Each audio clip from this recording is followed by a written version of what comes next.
हरे कृष्ण. श्रीमद भगवद्गीता जशी आहे तशी, अध्याय 13वा. अध्यायाचं नाव आहे क्षेत्र क्षेत्रज्ञ विभाग योग. 20वा श्लोक वाचायला सुरू करत आहोत. सुरू करण्याआधी श्रील प्रभुपादांना प्रार्थना करूया. हे श्रील प्रभुपाद, आम्ही भगवद्गीता हा ग्रंथ वाचून समजून घेण्याचा प्रयत्न करीत आहोत. त्यासाठी आम्हाला आशीर्वाद द्या. धन्यवाद प्रभुपाद.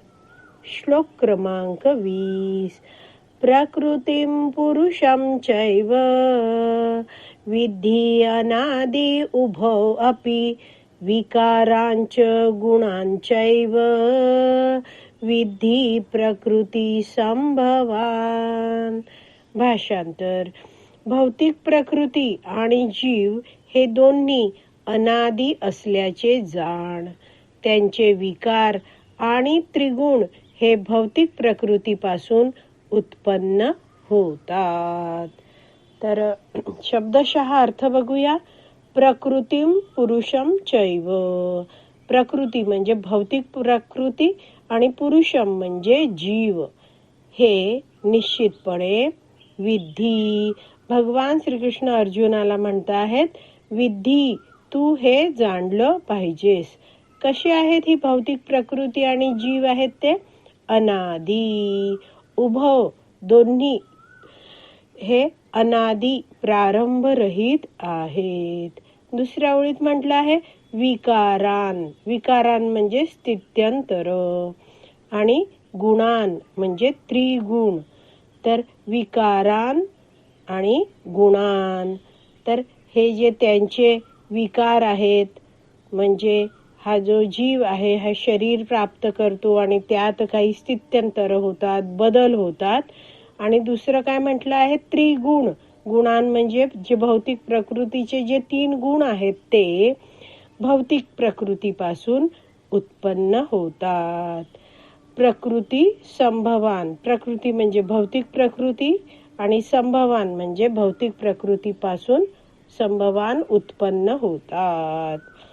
तर गीताभूषण टीकेमध्ये श्रील बलदेव विद्याभूषण या 20व्या श्लोकाबद्दल लिहितात. ते वर्णन वाचायला सुरू करूया. भौतिक प्रकृती आणि जीव अनादी आहेत, आरंभरहित आहेत आणि त्यांचे स्वभाव अगदी वेगवेगळे आहेत. तर भौतिक प्रकृतीचा स्वभाव एक प्रकारचा आहे, तर जीव आहेत त्यांचा स्वभाव दुसऱ्या प्रकारचा आहेत. दोघांचेही स्वभाव अगदी वेगवेगळे आहेत, परस्परांहून अगदी भिन्न आहेत. जीव भौतिक प्रकृतीचा भोग घेतो. जीवाला भोगता म्हटलं जातं.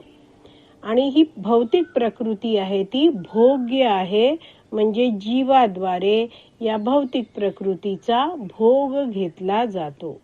तर जीवाचा हा एक गुण आहे भोगता आणि प्रकृतीचा गुण आहे भोग्य. तर हे त्यांचे गुण आहेत, ते कधीही बदलत नाहीत, एकमेकांचे होत नाहीत. म्हणजे काय? प्रकृती कधीही भोगता होत नाही आणि जीव आहे तो भोग्य होत नाहीत. या एकमेकांचे गुण कधीच एक्सचेंज होत नाहीत, एकमेकांमध्ये बदलत नाहीत, त्यांमध्ये अदलाबदल होत नाहीत.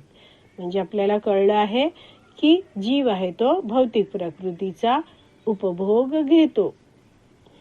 आता भगवंत जीव आणि प्रकृतीच्या कार्यांबद्दल सांगतील आणि जीव या प्रकृतीच्या संगात का येतो याचं वर्णन करतील.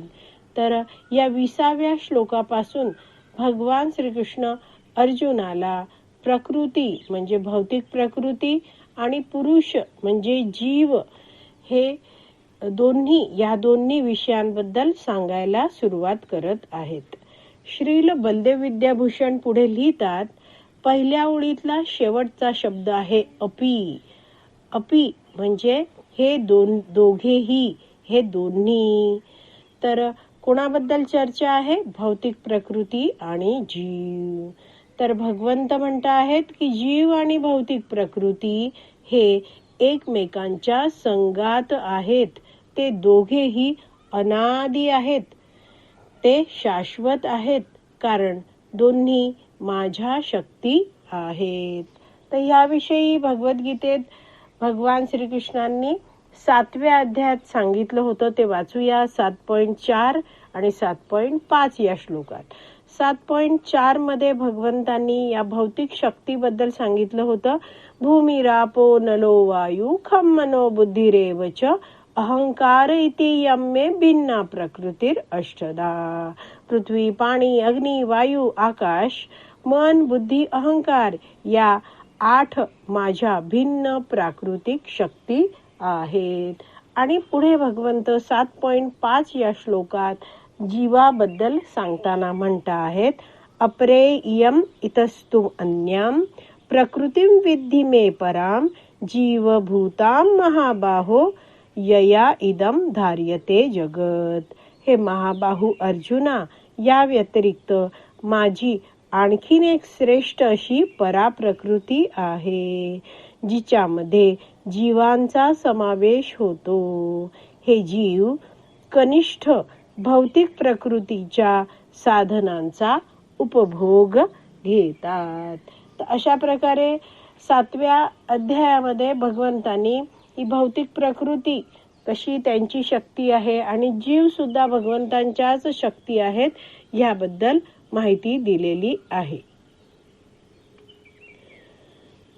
भगवंत या श्लोकात पुढे म्हणतात की जीव आणि प्रकृती अनादी काळापासून संगात आहेत, एकमेकांसोबत आहेत.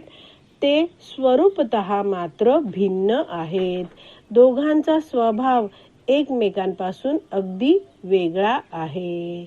भगवंत म्हणतात, विद्धी, हे अर्जुना, तू हे जाणून घे की शरीर आणि इंद्रिये म्हणजे विकारान आणि सुख आणि दुःख म्हणजे गुणान, हे सगळं प्रकृतीद्वारे प्रकट होतं.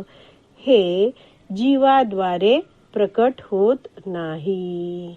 तर इथे या श्लोकात म्हटले आहेत विकार, गुणान हे सगळं भौतिक प्रकृतीद्वारे प्रकट होत आहे. जीव हे प्रकट करत नाही, एवढं आपल्याला कळलं आहे. तर आज आपली विराम द्यायची वेळ झाली आहे. आज आपण इथेच विराम देऊया. श्रीमद भगवद्गीता की जय. श्रील प्रभुपाद की जय. हरी बोल.